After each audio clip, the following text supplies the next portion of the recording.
Pada pagi hari ini saya rindu membawakan satu kisah yang sangat menarik antara Daud dan Yonatan. Di sini ada nama Daud, tidak ada ya. Nama Yonatan tidak ada ya.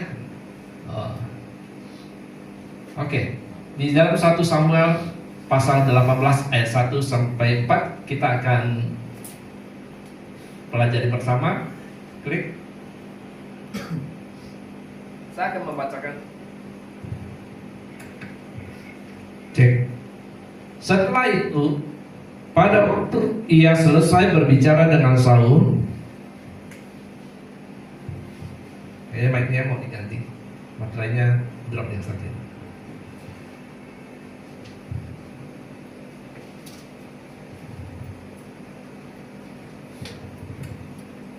1 Samuel pasal 18 ayat 1.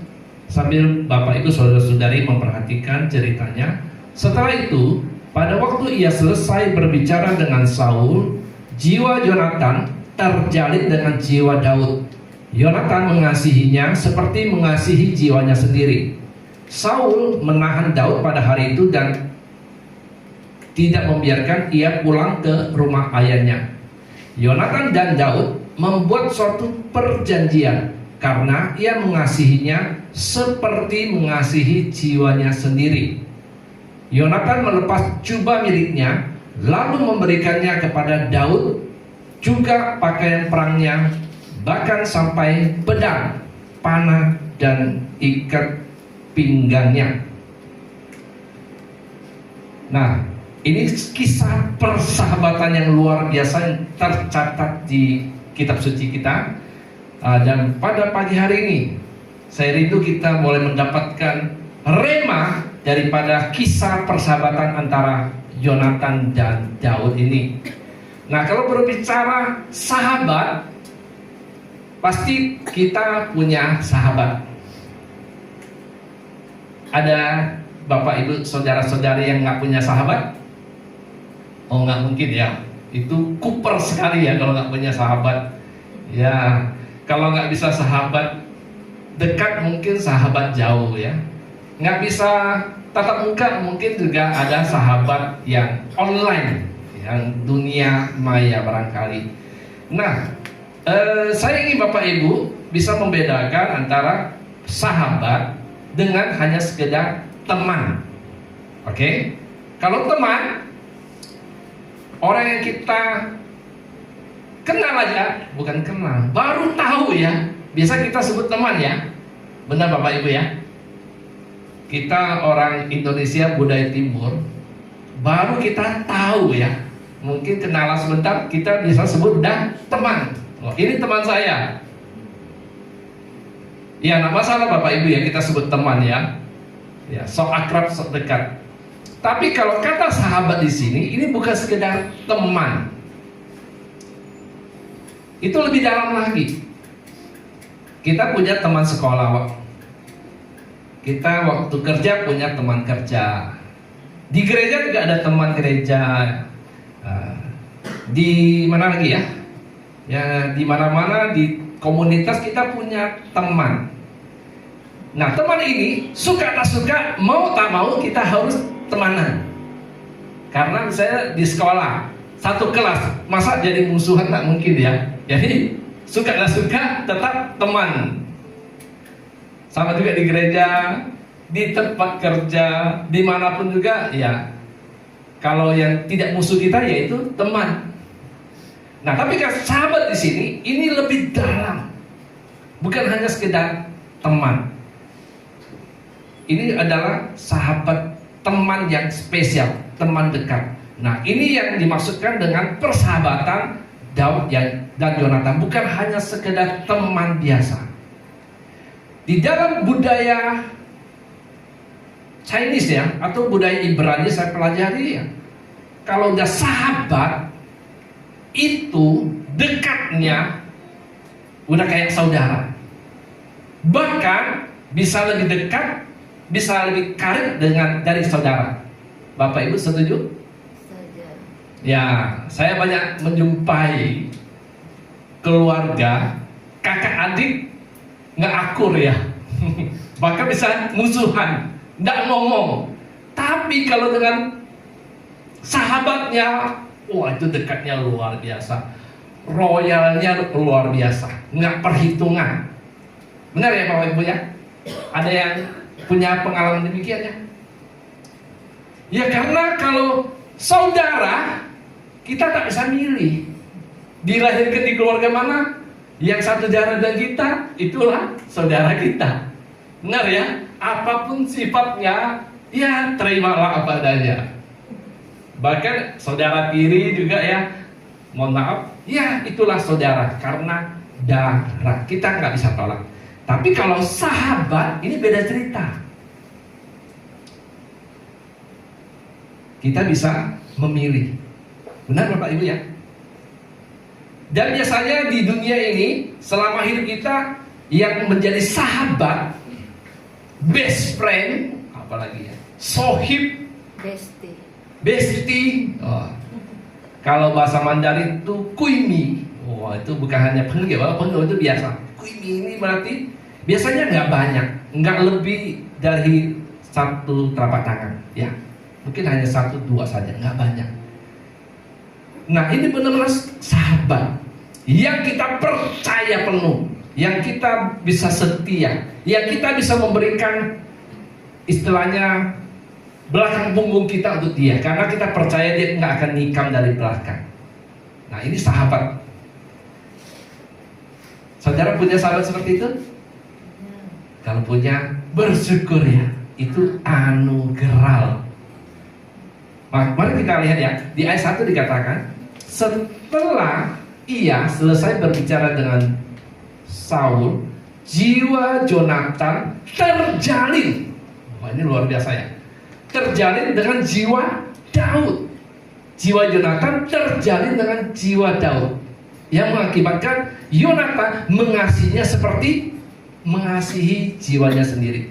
Jadi Bapak Ibu, persahabatan ini bukan hanya sekedar suka aja dengan hobinya, tapi ini berbicara jiwa.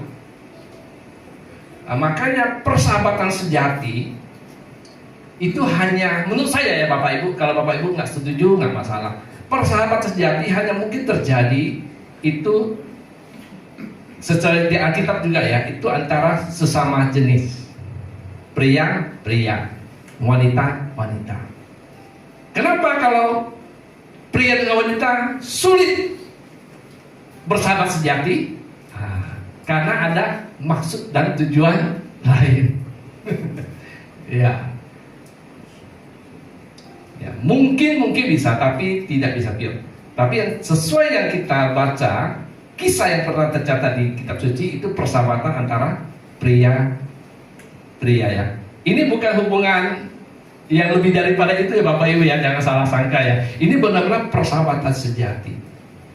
Usia Daud dan Yonatan itu diperkirakan terpaut sekitar 20 bisa sampai 30 tahun.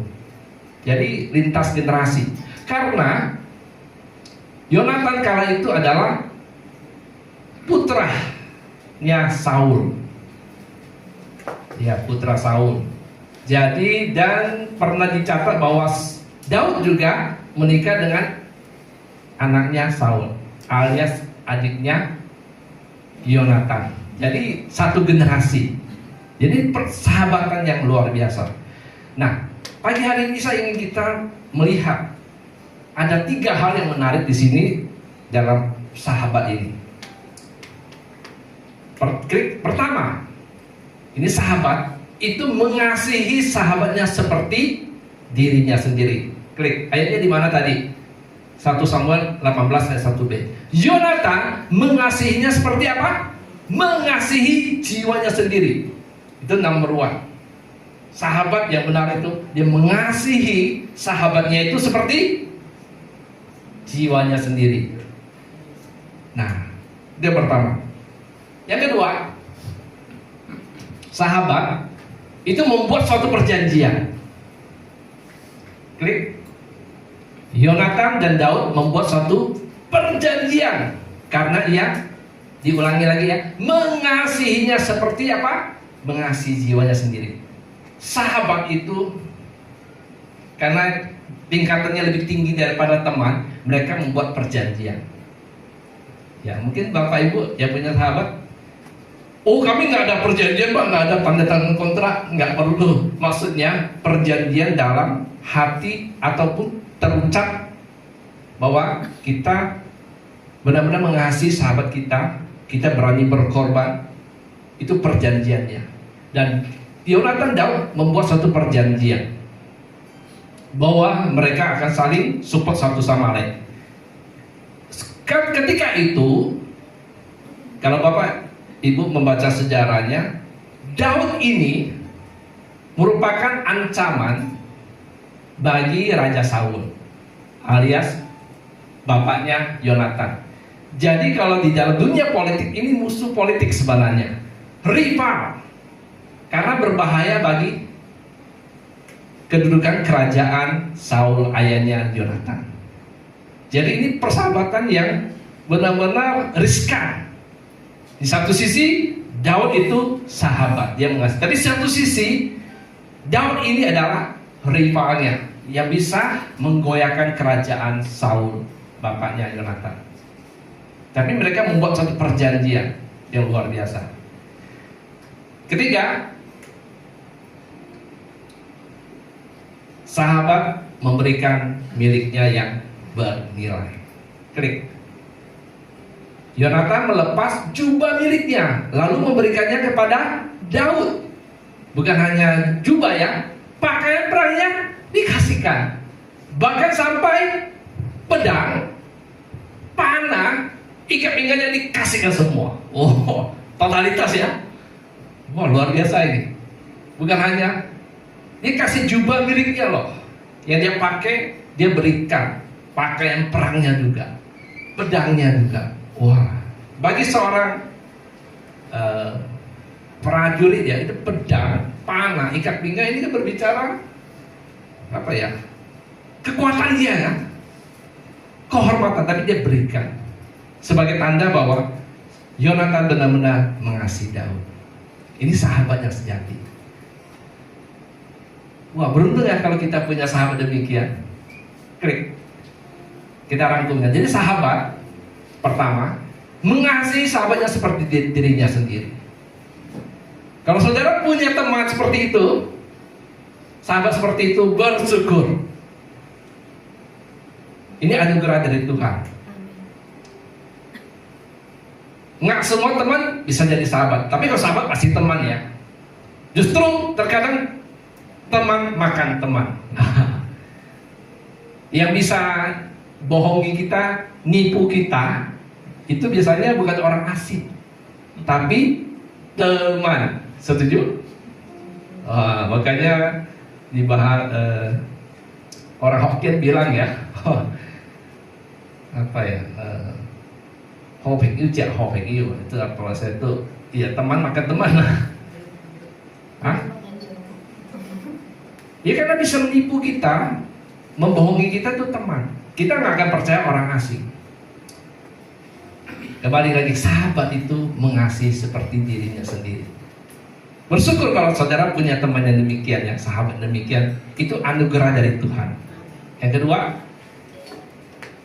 membuat suatu perjanjian. Mungkin nggak terucap, tapi saudara dalam hati bahwa saudara akan mensupport sahabat saudara, atau sebaliknya sahabat saudara mensupport saudara. Dia ada di dalam suka dan duka.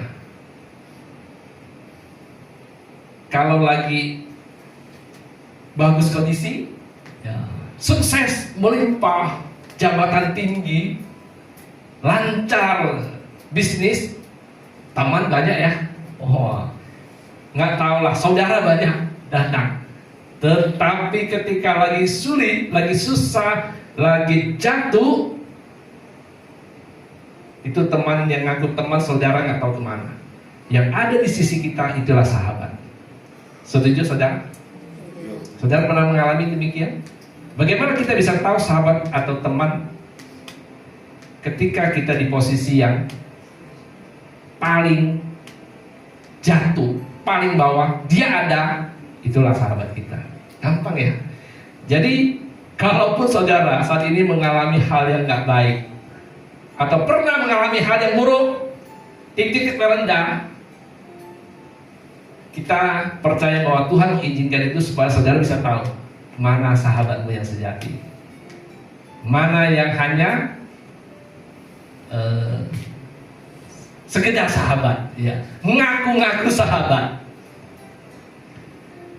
Jadi kedua, sahabat membuat suatu perjanjian. Ketiga, sahabat memberikan miliknya yang bernilai. Kalau kita punya sahabat, ngaku sahabat tidak pernah kasih kita sesuatu yang bernilai, ya saya pikir itu hanya ngomong di mulut ya. Oh, kita best friend ya, kita bestie ya. Tapi kalau dia nggak pernah memberikan sesuatu yang bernilai ya, bukan yang berharga mahal, enggak. Sekarang saya gariskan ya, kalau saudara punya sahabat, ngaku sahabat, tapi nggak pernah memberikan sesuatu yang bernilai, saudara perlu pertanyakan persahabatan itu. Oke Bapak Ibu, kita setuju ya, sahabat itu paling tidak ada 3 hal ini. Nah, mari kita lihat firman Tuhan lagi ya. Klik Amsal 18 ayat 24b. Sahabat sejati melekat lebih karib daripada seorang saudara. Dalam terjemahan lain dikatakan sahabat lebih karib daripada saudara. Seperti saya sampaikan, saudara setuju ya? Sahabat sejati melekat lebih karib daripada seorang saudara. Next. Nah ini dia, seorang sahabat mengasihi setiap saat apapun juga, mau senang, susah. Seorang saudara dilahirkan untuk masalah kesukaran. Nah ini luar biasa saudara. Dan seperti saya sampaikan, kalau ada teman saudara, sahabat, sohib, bestie, ada pas saat saudara kesukaran, itu sahabat sejati. Itu anugerah dari Tuhan.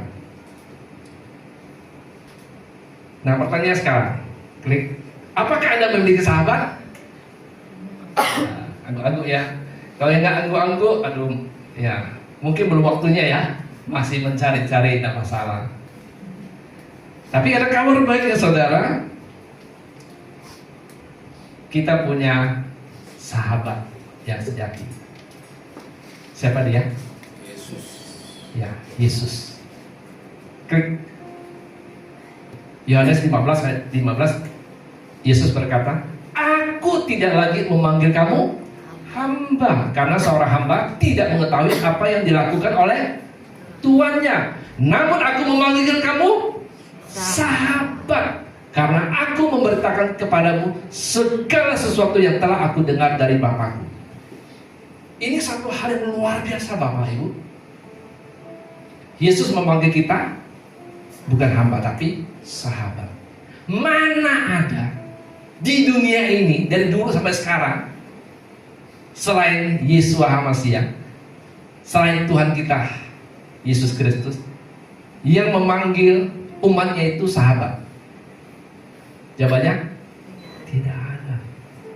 Tuhan-Tuhan seperti itu, ilah-ilah seperti itu, seperti berada di tempat yang tinggi.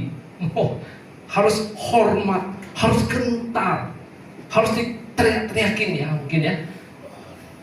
Hanya satu-satunya ya, Tuhannya orang Kristen ya, Elohimnya Abraham, Ishak dan Yakub, yang memanggil umatnya, memanggil kita dengan kata sahabat. Ini luar biasa, nggak ada yang lain. Saudara boleh cek. Ini menandakan apa? Ada kedekatan yang sangat luar biasa yang Tuhan ingin kita sebagai umatnya ketahui. Mari kita lihat sekarang. Dia memanggil kita sahabat. Klik. Inilah perintahnya, kasihilah seorang terhadap yang lain sama seperti aku telah mengasihi kamu. Tadi yang dikatakan seorang sahabat, syarat pertama apa? Mengasihi seperti dia sendiri. Yesus sebagai sahabat sejati, dia mengatakan, aku telah mengasihi kamu.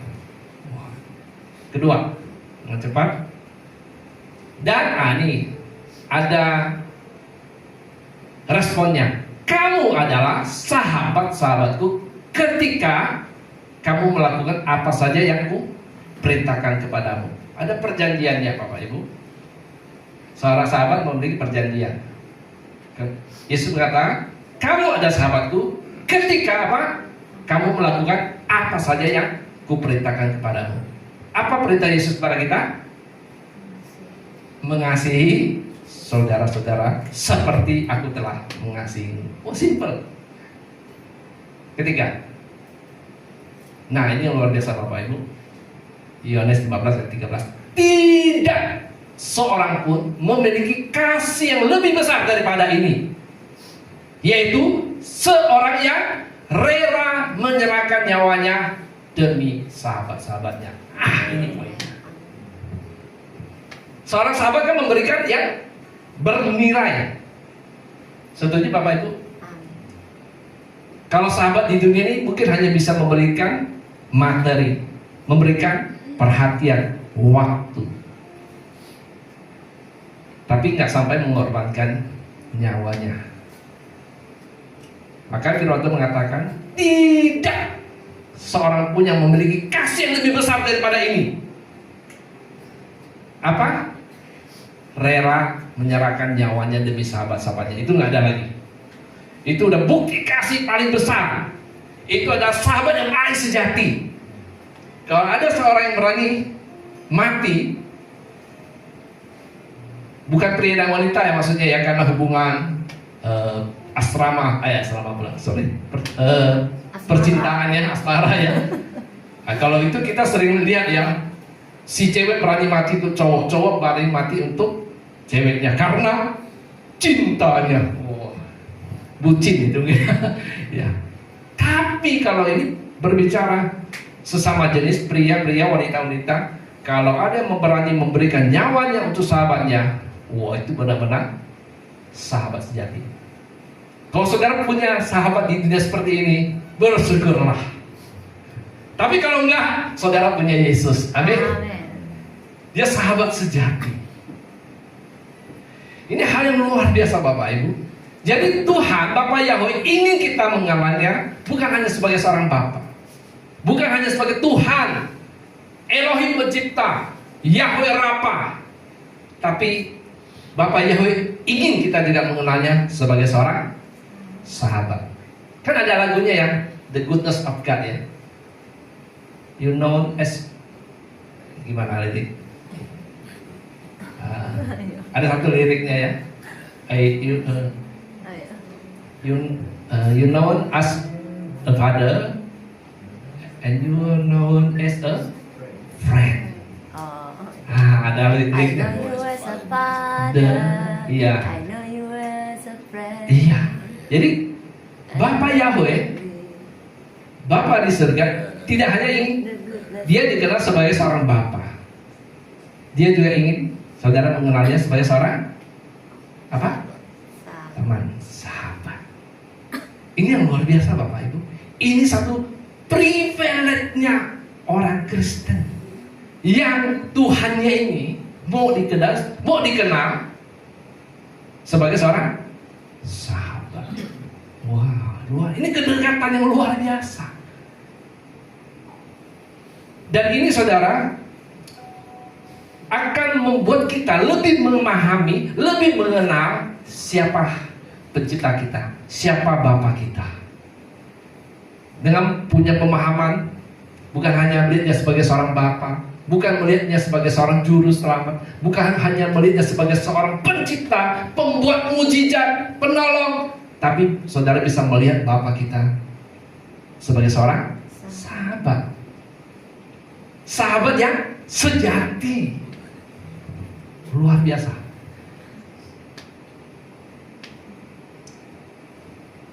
Nah, sekarang klik Yesus sahabatku. Saudara boleh katakan, sama-sama katakan, Yesus sahabatku. Boleh kasih tahu kanan kirinya, Yesus sahabatku. Oke. Oke, dengan pede ya. Yesus sahabat kita ya. Amin. Yesus sahabatku. Oke.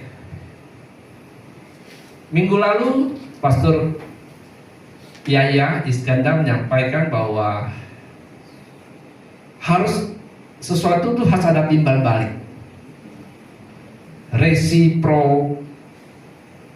Apa namanya bahasa ini? Resiprokal ya. Harus ada timbal balik. Yesus sahabat kita. Klik. Apakah Anda sahabat Yesus? Apakah saudara sahabat Yesus? Yes. Amin. Coba tanya kita banyak ya. Jadi dia kan ngaku Yesus sahabatku. Yes. Apakah Anda sahabat Yesus? Amin. Yes? Yes. Benar.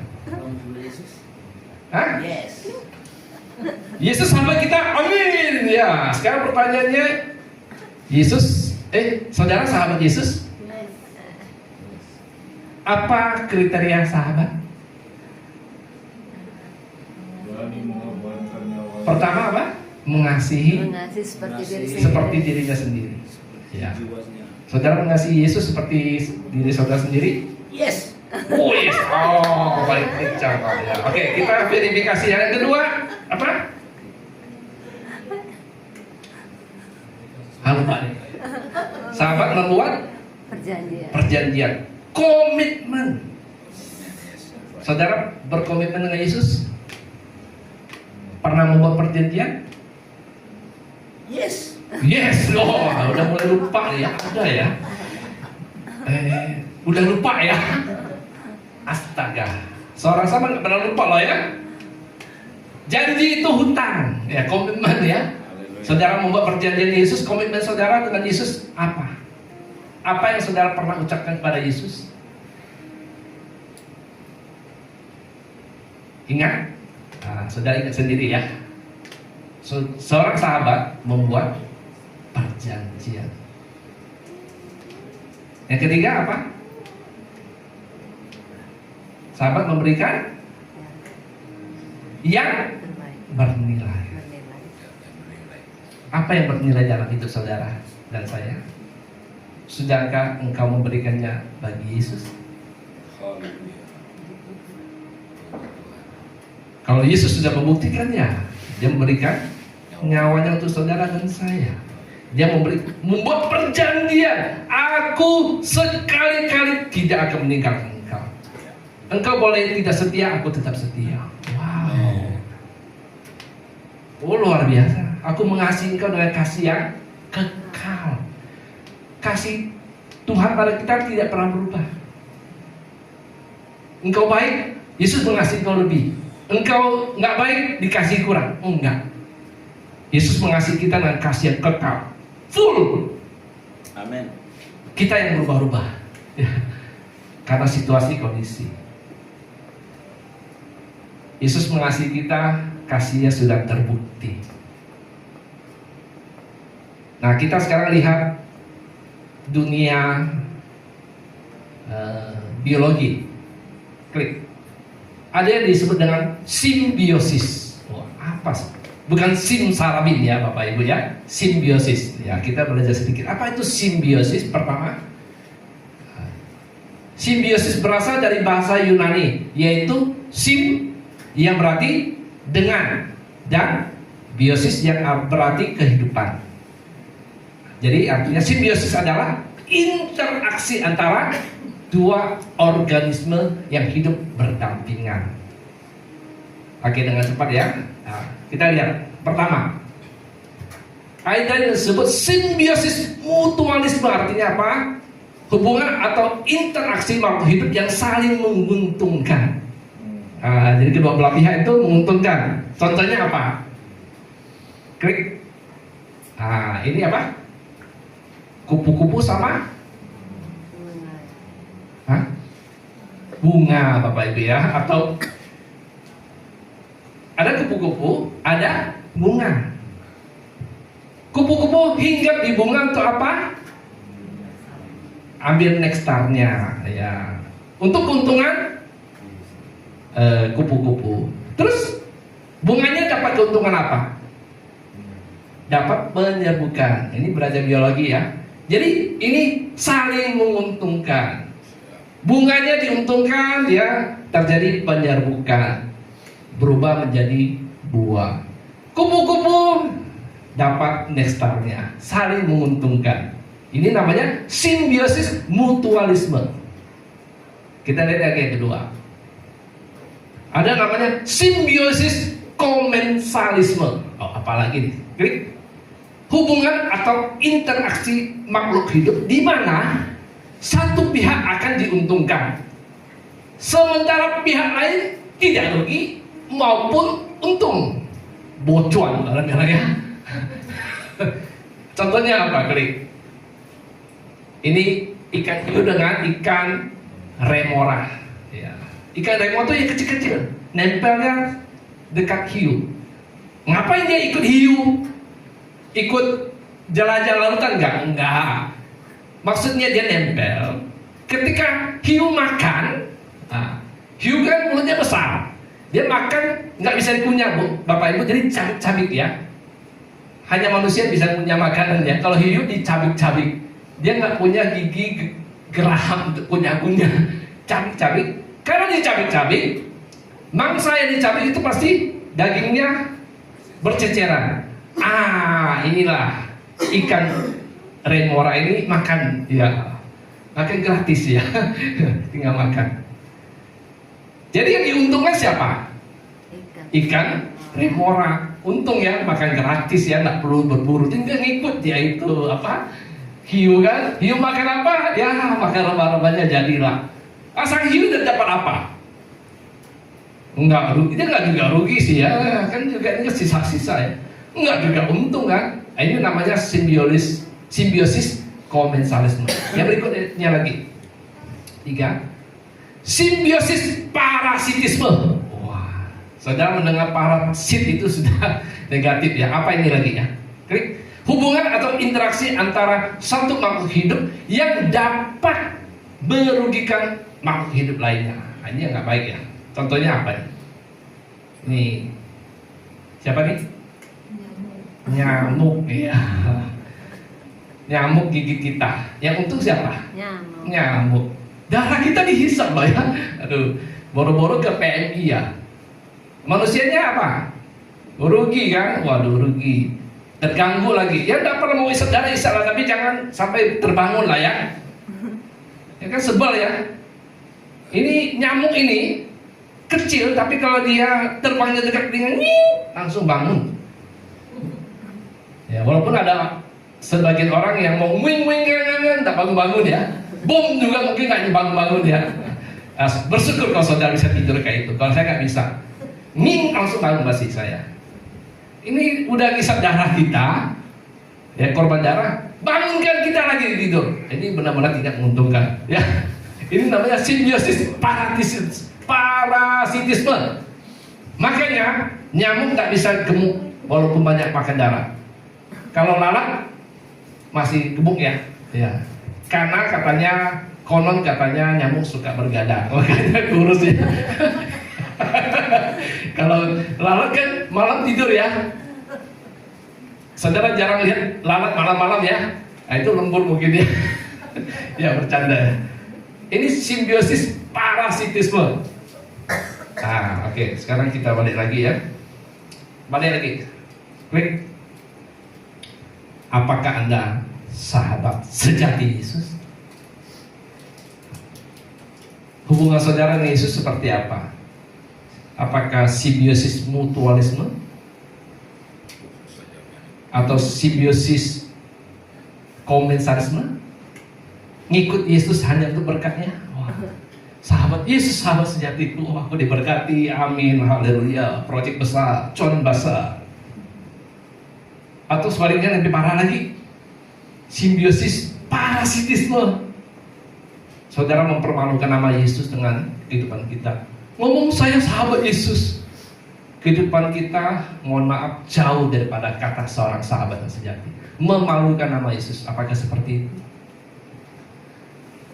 Ya seharusnya terjadi adalah simbiosis mutualisme kan? Bapa di dalam Yesus Hamasiah sangat ingin memberkati kita. Kasihnya pada kita itu tidak perlu diragukan. Yang perlu diragukan adalah kasih kita padanya. Apakah Anda sahabat sejati Yesus? Biarlah pagi ini saudara, kita diingatkan kembali. Yesus sahabat sejati, iya. Apakah saudara sahabat sejati Yesus? Apakah engkau benar-benar menganggap Yesus seorang sahabat?